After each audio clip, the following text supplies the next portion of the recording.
Em julho de 1955, o voo Pan Am 914 deixou o aeroporto de Nova York e foi para Miami.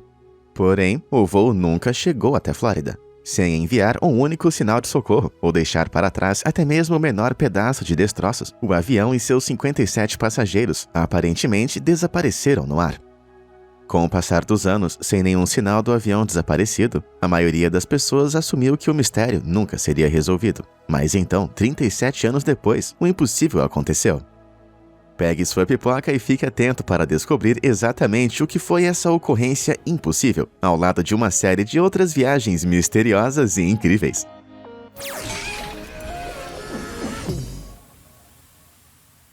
Em uma manhã de 1992, em um aeroporto de Caracas, Venezuela, os controladores de tráfego aéreo estavam trabalhando normalmente quando notaram algo muito estranho. Mesmo que seus radares mostrassem um céu totalmente vazio, eles podiam ver claramente um avião voando na direção da pista. À medida que se aproximava, eles notaram que esse avião era antiquado e movido a hélice, um modelo que não era usado há muitos anos. O controlador de tráfego aéreo, Juan de la Corte, na hora fez contato por rádio com o piloto e pediu que ele identificasse o avião misterioso. O piloto respondeu que era o voo 914, pronto para pousar em Miami. Quando Juan lhe informou que era um aeroporto na Venezuela, o piloto ficou horrorizado. De alguma forma, ele viajou 1.900 quilômetros para longe do seu destino. E as coisas estavam prestes a ficar ainda mais estranhas. Quando o avião pousou, testemunhas puderam ver os passageiros pressionados contra as janelas, vestindo roupas estranhamente antiquadas e olhando confusos para as aeronaves modernas na pista.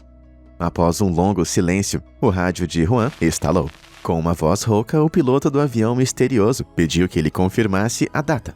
Juan lhe disse que era 21 de maio de 1992. Enquanto ele falava, ele podia ouvir o piloto respirando no rádio, claramente angustiado. Momentos depois, o piloto abriu a janela da cabine e começou a acenar freneticamente para a tripulação que estava em terra, gritando que precisava sair. Enquanto ele estava acenando com os braços, algo caiu da prancheta que ele segurava em uma mão. Mas antes que alguém pudesse reagir, o avião estava em movimento. E a tripulação do aeroporto assistiu em choque quando, poucos minutos depois de chegar, a aeronave misteriosa simplesmente disparou pela pista antes de subir pelas nuvens mais uma vez. Na hora, Juan saiu correndo até a pista para pegar o documento que havia caído da prancheta daquele piloto. E, para sua surpresa, ele viu que era um calendário datado de 1955. Em seguida, os oficiais da aviação foram capazes de supor que esse visitante inesperado da pista era de fato o misterioso voo 914, que havia desaparecido nos anos 50. Mas mesmo depois de uma investigação completa, eles não conseguiram entender o repentino reaparecimento desse avião. E quanto ao avião em si, bom, ele nunca mais foi visto. Então, como podemos explicar o avião que viaja no tempo? A teoria mais popular entre os fãs desse conto tentador é que o avião, por acidente, entrou em um buraco de minhoca, através do espaço-tempo, transportando o avião para algum lugar 37 anos no futuro. Se você acha isso uma loucura, vale a pena notar que as teorias científicas de cientistas como Albert Einstein e Stephen Hawking apoiam matematicamente essa ideia de que buracos de minhoca realmente podem existir. Mas como? Imagine o espaço-tempo como uma folha de papel, como um ponto marcado em cada extremidade. Normalmente você só seria capaz de viajar entre esses pontos se movendo ao longo do papel. Mas se você dobrar esse papel no meio, juntando esses pontos, você vai chegar no seu destino muito mais rápido. Teoricamente, é assim que funciona o buraco de minhoca. Um atalho que dobra o espaço-tempo através dos cosmos, que conecta dois pontos distantes do espaço e ou tempo juntos. Considerando que ninguém tem a certeza de como um buraco de minhoca poderia vir a existir, e que ninguém realmente observou um desses, essa teoria poderia realmente explicar o mistério do avião que viaja no tempo? Antes de revelar a verdade, se você acha que buracos de minhoca estão por trás desse mistério, dá uma curtida. Se você é meio cético, então se inscreva. E com o conteúdo fascinante que eu posto todos os dias, fazer essas duas coisas é uma escolha realmente boa. Feito? Maravilha! Agora vamos descobrir a verdade. No fim das contas, a explicação de verdade não requer nenhuma física complicada para funcionar.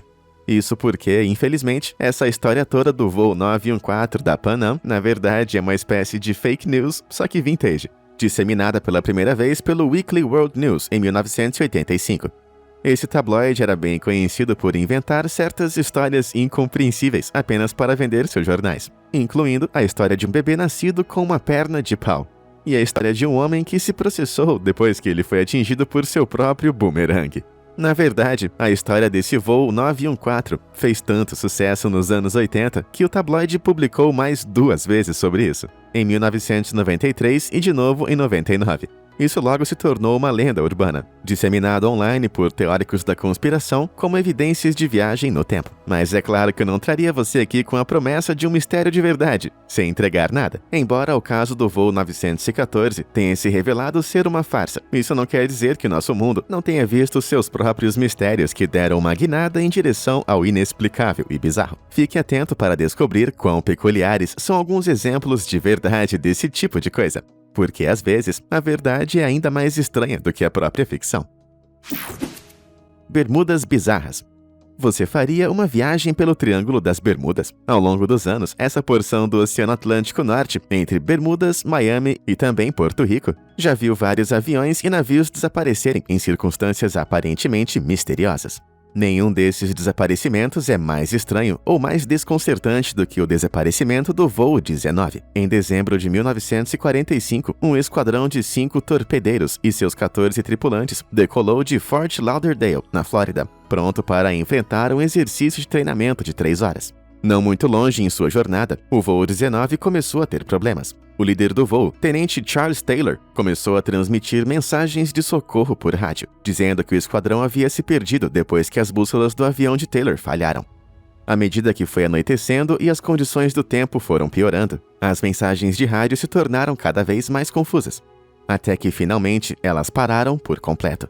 Conforme ficou claro que o esquadrão estava com problemas, 2 aviões foram despachados em uma missão de busca e resgate em direção ao último local conhecido do voo 19, um ponto sobre o Triângulo das Bermudas.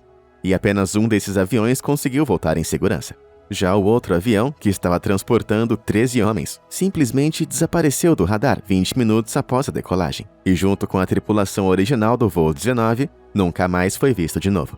Uma extensiva busca não encontrou nada de destroços de nenhum dos aviões desaparecidos, e as investigações não conseguiram explicar os misteriosos desaparecimentos. E até hoje, os aviões nunca foram recuperados. Então, o que tem por trás dessas coisas acontecendo no Triângulo das Bermudas? Bem, os teóricos da conspiração argumentam que o Triângulo poderia ser um terreno de caça para OVNIs, ou um redemoinho que consome tudo. Existe até uma teoria de que a tecnologia antiga da cidade perdida de Atlântida atrapalha o equipamento de navegação dos veículos na área. Por outro lado, um pouco mais racional, no caso do voo 19, é possível que os aviões realmente tenham se perdido depois que as bússolas de seu líder falharam, fazendo com que todos ficassem sem gasolina e acabassem colidindo com o oceano. Afinal, as bússolas na década de 40 não eram invulneráveis a erros, especialmente considerando os campos eletromagnéticos significativos que podem se acumular ao redor de aviões em tempestades. Alguns também teorizam que na baixa visibilidade, Taylor pode ter confundido as Ilhas Bahamas com as Florida Keys, fazendo com que ele acidentalmente direcionasse o avião mais para o mar, em vez de voltar para a terra. E quanto à missão de resgate, os aviões eram Martin PBM Mariners, que tinham uma tendência conhecida de acumular vapores de combustível inflamável. Um petroleiro próximo relatou ter visto chamas perto do local onde o avião de resgate desapareceu, sugerindo que ele pode ter explodido devido a esses acúmulos de vapor inflamável. Além disso, os cientistas há muito contestam a ideia de que o Triângulo das Bermudas é realmente esse misterioso vórtice de desaparecimento que todos acreditam ser. Apesar de sua reputação, estatísticas reais de acidentes sugerem que os desaparecimentos no Triângulo das Bermudas não acontecem com mais frequência do que em qualquer outra região comparável do Oceano Atlântico. Mas mesmo com tudo isso considerado, sem destroços encontrados, o verdadeiro destino do voo 19 permanece não confirmado. Mas o que você acha que aconteceu? Diz aí pra gente nos comentários abaixo. Homem misterioso. Senhoras e senhores, apertem os seus cintos e preparem-se para ouvir sobre um dos casos não resolvidos mais misteriosos da história do FBI. Em novembro de 1971, um homem, em seus 40 e poucos anos, embarcou em um avião viajando de Portland, Oregon, para Seattle, Washington. Disse que o seu nome era Dan Cooper. Se sentou e pediu um uísque com refrigerante. Logo após a decolagem, ele informou à aeromoça que ele tinha uma bomba em sua maleta, abrindo a caixa para revelar fios vermelhos emaranhados, cilindros e baterias para provar tudo. Ele afirmou que todos estariam seguros desde que suas exigências por 4 paraquedas e $200 mil em dinheiro fossem atendidas. Autoridades foram rapidamente notificadas e o FBI garantiu que o dinheiro do resgate e os paraquedas estivessem prontos quando o avião pousou em Seattle. Ao desembarcar, Cooper permitiu que todos os 36 passageiros andassem livremente em troca do dinheiro e do equipamento, porém, ele manteve a tripulação a bordo. E calmamente disse que ele gostaria que voassem para a cidade do México. Assim que estavam de volta no ar, Cooper disse à tripulação para esperar na cabine. Então caminhou até o fundo do avião, tirou a gravata, abriu a porta de trás e saltou com o paraquedas junto com o seu dinheiro de resgate. No fim, o avião pousou em segurança no aeroporto de Reno, mas Dan Cooper, ele nunca mais foi visto. Por 49 anos depois daquela noite, o FBI manteve uma investigação aberta sobre o ousado crime em pleno ar. Seu principal suspeito era um homem chamado Richard Floyd McCoy, que foi preso por um roubo de avião semelhante algumas semanas depois. Mas ele acabou sendo eliminado da investigação, pois havia evidências de que no dia do sequestro ele passou o dia inteiro jogando em Las Vegas. Apesar de compilar uma lista de mais de 800 possíveis suspeitos, o FBI não conseguiu desvendar esse caso. Mas há outra reviravolta bizarra nesse caso. Em 1980, 9 anos após o crime, um menino descobriu $6 mil em notas esfarrapadas ao longo das margens do rio Columbia, em Vancouver. Rapidamente, o FBI pôde confirmar que essas notas vieram do resgate pago a Dan Cooper, embora os investigadores não pudessem concordar se as notas foram deliberadamente enterradas ou arrastadas pela correnteza. Sem nenhuma conclusão oficial até o dia de hoje, parece que nunca vamos saber o que realmente aconteceu com Dan Cooper. Mas alguns oficiais concordam que Cooper não poderia ter sobrevivido ao seu salto ousadíssimo. Mas como o corpo nunca foi encontrado, muitos acreditam que ele escapou impune. O que quer que tenha acontecido, o crime de Dan Cooper continua sendo o único ato não resolvido de pirataria aérea na história da aviação. Para cima e além. Pegar uma carona como Dan Cooper é uma coisa, mas imagine só tentar roubar um avião inteiro e esconder em algum lugar. Mas foi exatamente isso que 2 homens tentaram no ano de 2003, quando conseguiram roubar um Boeing 727 direto da sua pista, do aeroporto 4 de fevereiro, na Angola. E por incrível que pareça, apesar das extensivas investigações tanto do FBI quanto da CIA, o avião nunca foi recuperado. Então, como isso aconteceu? Bem, em maio de 2003, 2 funcionários do aeroporto embarcaram no avião e começaram a levá-lo através da pista. Um deles era Ben Padilla, um piloto americano, enquanto John Mutanto era um mecânico contratado da República do Congo. Ambos os homens tiveram acesso ao avião para realizar os reparos, mas nenhum dos dois era certificado para voar. A equipe da torre de controle observou o avião fazendo seu caminho errático pela pista. Eles tentaram fazer contato, mas não receberam resposta alguma. E antes que alguém pudesse fazer qualquer coisa a respeito, o avião decolou ao pôr do sol.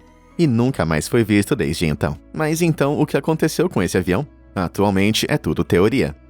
Padilla e Mutanto podem tê-lo roubado para ganho pessoal, na esperança de vender as peças, ou podem tê-lo roubado em nome de seu proprietário para fins do seguro. O proprietário do avião, Maury Joseph, já havia sido acusado de falsificar demonstrações financeiras e também fraudar investimentos, levando muitas pessoas a suspeitar que ele pagou Padilla e Mutanto para realizar esse roubo ousadíssimo.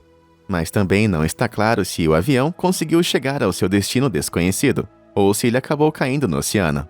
O avião, nem as suas partes e nem seus destroços jamais foram recuperados, deixando este roubo ousado em um mistério realmente aterrorizante. O desaparecimento da dama. Independente do que aconteceu com Amelia Earhart, ela foi simplesmente uma pioneira recordista, autora de best-sellers e também a primeira aviadora a voar sozinha através do Oceano Atlântico. No entanto, em julho de 1937, ela e sua navegadora Fred Noonan partiram da Nova Guiné em uma das últimas etapas de sua tentativa histórica de circunnavegar o globo. Apesar de um início promissor, o seu avião nunca conseguiu chegar ao destino, e como ela nunca reapareceu, Earhart foi declarada legalmente morta em 1939. Então, o que realmente aconteceu? Ninguém realmente sabe ao certo, mas uma explicação popular é que Earhart fez um pouso de emergência nas proximidades ou direto na ilha Gardner, no Oceano Pacífico Ocidental. Sem um avião funcional, ela e Noonan podem ter sido forçadas a passar o resto de seus dias como sobreviventes. Várias expedições à ilha encontraram artefatos estranhos, dentre eles um sapato de mulher datado da década de 1930 e ferramentas improvisadas. Em 1940, oficiais britânicos encontraram um esqueleto em uma parte remota da ilha, e a análise sugere que pode ter pertencido a uma mulher de ascendência europeia. No entanto, nenhum avião ou mesmo destroços foram encontrados na ilha ou perto, deixando muitas dúvidas sobre essa teoria. Outros dizem que Earhart foi capturada e executada por soldados japoneses após um pouso forçado nas Ilhas Marshall, controladas por japoneses, enquanto outros até especulam que ela fingiu sua própria morte e se mudou para Nova Jersey. Mas, dada a falta de qualquer evidência substancial para essas ideias malucas, a ideia de que ela caiu no mar após algumas falhas de rádio e mau tempo parece ser uma das teorias mais prováveis. Porém, vale a pena notar que desde 2002, a empresa de exploração em alto mar, Nautilus, escaneou quase 7.000 km² usando seu sonar ao redor da área que Earhart pode ter caído, mas no fim não pôde encontrar nenhum vestígio de destroços. Até que esse avião indescritível seja encontrado, é provável que o destino dessa aviadora icônica permaneça um enigma. Queda livre. Em 1972, uma mulher pôde experimentar uma quantidade extrema de boa e má sorte ao mesmo tempo, enquanto sobrevoava a Tchecoslováquia. Vesna Vulovic era seu nome, e até o dia de hoje, ela detém o recorde mundial do Guinness por sobreviver à maior queda sem paraquedas do mundo. Essa comissária de bordo sérvia caiu de incríveis 10.159 metros de altura, depois que uma maleta-bomba explodiu no compartimento de bagagem de seu avião. Ela não apenas viveu para contar essa história, mas se recuperou completamente de seus ferimentos e ela ainda pediu seu emprego de volta como comissária de bordo. Agora, isso que eu chamo de compromisso. Então, como ela conseguiu sair viva?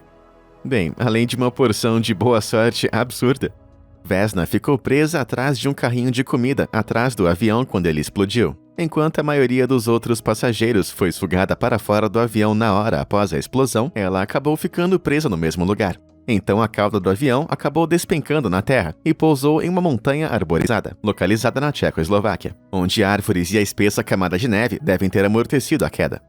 Isso diminuiu a taxa de desaceleração no impacto, diminuindo ligeiramente as forças que atuavam no seu corpo. Além disso, os médicos acreditam que o histórico de pressão arterial baixa de Vesna pode ter impedido que seu coração explodisse com o impacto. Pensem como um balão totalmente inflado poderia facilmente estourar com um pouco de força, enquanto um balão meio inflado tem algum espaço para comprimir. Já que o coração e artérias de Vesna estavam sob menos pressão, isso reduziu as chances do seu coração de se romper durante o impacto. Que doideira, não é? Logo após o acidente, um aldeão próximo ouviu os gritos de socorro de Vesna, e ela foi levada para o hospital. Ela passou vários dias em coma, sofrendo de ossos quebrados e paralisia temporária da cintura para baixo. Mas milagrosamente, Vesna se recuperou completamente e se tornou uma heroína e celebridade nacional. Embora ela nunca tenha recuperado suas memórias do acidente, e acho que é melhor assim. Clandestino secreto. Em abril de 2014, com 15 anos de idade, Yahya Abdi embarcou em uma jornada realmente bizarra, que surpreendeu funcionários e médicos de viagens aéreas. Ele acabou fugindo de sua casa na Califórnia para embarcar em um avião para a Etiópia, onde esperava visitar a sua mãe. Sem nenhum bilhete, o adolescente ousado escalou a cerca no aeroporto de San José, escolheu um avião e pulou no compartimento das rodas. O que aconteceu em seguida foi aterrorizante. O avião, que tinha como destino o Havaí, decolou, viajando por 5 horas e meia, e subindo a uma altura vertiginosa de mais de 11.500 metros. Abdi teve que lidar com níveis extremamente baixos de oxigênio, temperaturas abaixo de zero e o estrondo no motor de quebrar os tímpanos. Ele ficou consciente por tempo suficiente para ver o avião subir entre as nuvens, antes que acabasse desmaiando por longos trechos dessa viagem. Quando o avião chegou no Havaí, os espectadores ficaram totalmente chocados ao ver um jovem tropeçar para fora do compartimento da roda e sair andando pela pista. Sua habilidade de sobreviver a essas condições extremas deixou os médicos perplexos. Uma possível explicação é que seu corpo ficou tão frio durante esse voo que o seu fluxo sanguíneo e também o seu metabolismo diminuíram significativamente, reduzindo a quantidade de oxigênio necessária em suas células. É provável que o seu corpo começou a desacelerar ou até parar funções desnecessárias, fazendo ele desmaiar, mas, em última análise, mantendo ele vivo. Agora, antes que você comece a ter ideias, se esconder em um avião não é um ótimo jeito de economizar dinheiro nas suas próximas férias. Especialistas concordam que as chances de sobrevivência são pequenas, já que a temperatura nas alturas em que Yahya viajou pode cair abaixo de 62 graus negativos. E isso sem considerar que você não vai ser esmagado pela roda quando ela entrar no avião. Considerando tudo, provavelmente é melhor reservar o seu assento. O navio fantasma. Nem todos os casos de viagem peculiares e misteriosas acontecem no céu, e algumas das mais intrigantes de todas aconteceram no oceano. A história de Mary Celeste, por exemplo, vem intrigando o mundo inteiro há mais de 100 anos, e garante dar a você alguns arrepios na espinha. O navio Bergantin saiu de Nova York em novembro de 1872, com 10 passageiros a bordo. 8 dias depois, ele tinha que ter chegado a Gênova, Itália. Em vez disso, ele foi visto flutuando a leste dos Açores, um grupo de ilhas no Oceano Atlântico Norte. Um grupo foi enviado para oferecer ajuda a Mary Celeste, mas quando chegaram ao barco perceberam que algo não estava certo. Os pertences pessoais da tripulação estavam intocados, a carga estava intacta, e o navio estava abastecido com comida e água suficientes para 6 meses. Mas não havia uma alma a bordo. Alguns especulam que a tripulação foi engolida por monstros marinhos, ou jogada no mar por piratas, mas já que o navio não foi danificado, a carga não foi levada e não havia sinais claros de nenhum tipo de luta, essas teorias realmente não se sustentam. Uma explicação mais provável é que todos ou alguns dos passageiros abandonaram deliberadamente o navio, usando o bote salva-vidas. Mas por que alguém iria deixar Mary Celeste, especialmente quando ele estava totalmente abastecido e em condições de navegar? Alguns sugerem que a tripulação organizou um motim, jogando o capitão ao mar, antes de navegar o bote salva-vidas no horizonte. Mas também é possível que a tripulação tenha se assustado com o clima extremo. Durante o pânico, eles podem ter embarcado no bote salva-vidas, com a intenção de ir para a segurança, mas afundaram antes de chegar ao seu destino, enquanto o navio principal sobreviveu. Para apoiar a teoria, há o fato de que uma das bombas do navio foi encontrada desmontada no convés, e o porão de carga também estava inundado com 1 metro de água. É possível que, depois de pegar um pouco de água em condições adversas, o capitão temesse que o navio não estivesse mais em condições de navegar. Se ele fez isso, ele estava realmente enganado. O navio era totalmente adequado para o propósito e passou a ser usado por vários anos. Mas sem sinal da tripulação, nem qualquer evidência definitiva a bordo, parece que as esperanças de encontrar a verdade há muito se desvaneceram nas ondas. E você, o que acha que aconteceu com esse navio fantasma? Diz aí nos comentários abaixo. Companheiros misteriosos.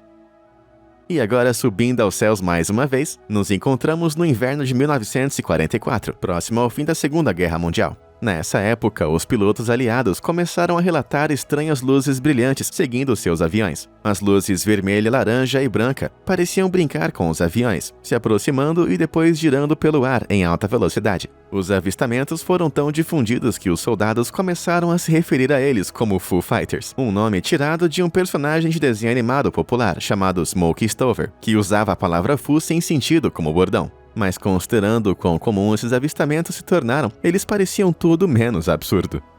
Existem algumas teorias diferentes sobre a origem dessas luzes assustadoras. O autor Renato Vesco afirma que os alemães desenvolveram uma arma secreta chamada bola de fogo, que voou no ar e girou como um fogo de artifício Catherine Wheel para distrair os pilotos aliados. No entanto, os historiadores apontam que quase não há evidências para apoiar essa afirmação. Enquanto isso, alguns teóricos da conspiração acreditam que o Foo Fighters poderiam ser OVNIs, talvez verificando a mais recente tecnologia militar da humanidade em ação. Claro que se você acredita ou não nessa teoria, realmente depende da sua posição sobre se os alienígenas visitaram a Terra. Agora, uma explicação mais, digamos, palatável, envolve um fenômeno climático conhecido como fogo de São Elmo, e é, sem nenhuma dúvida, muito fascinante. Esse fenômeno faz com que rajadas de luz fluorescente apareçam ao redor de objetos pontiagudos durante tempestades. Esse fogo é, na verdade, uma forma de plasma luminoso, que é gerado quando há um forte campo elétrico no ar, geralmente durante alguma tempestade. É frequentemente observado em erupção das asas ou nariz de um avião, o que poderia explicar alguns avistamentos desses estranhos e brilhantes Foo Fighters. No entanto, considerando que muitos dos relatórios descrevem Foo Fighters como orbes flutuantes de vermelho e laranja, esses realmente não se encaixam como o fogo de São Elmo, que parece mais como um relâmpago roxo. Alguns apontaram para raios esféricos, um fenômeno relatado que ainda não foi definitivamente comprovado pela ciência, onde os raios acabam assumindo uma forma esférica flutuante. Isso realmente parece mais plausível, mas até determinarmos adequadamente se o relâmpago de bola é um fenômeno de verdade e aprendermos a estudá-lo, parece que uma explicação satisfatória vai ficar flutuando para fora do nosso alcance. Por enquanto, vamos ter que ouvir a banda de mesmo nome se quisermos um pouquinho de Foo Fighters. E aí, quais são as suas teorias mais malucas para explicar alguns desses incidentes bizarros? Conta aí nos comentários. E como sempre, muito obrigado por assistir. Até a próxima!